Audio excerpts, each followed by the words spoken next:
So in case y'all missed it, we are chicken people now.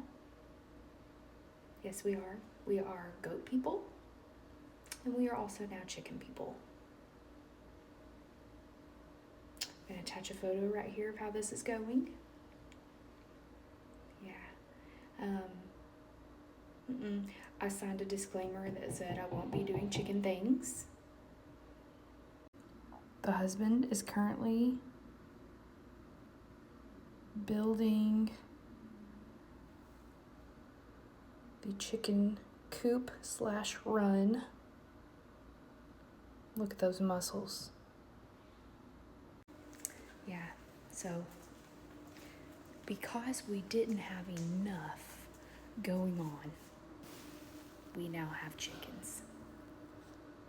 So, welcoming all the chicken wrecks, I'll pass it along to the chicken man.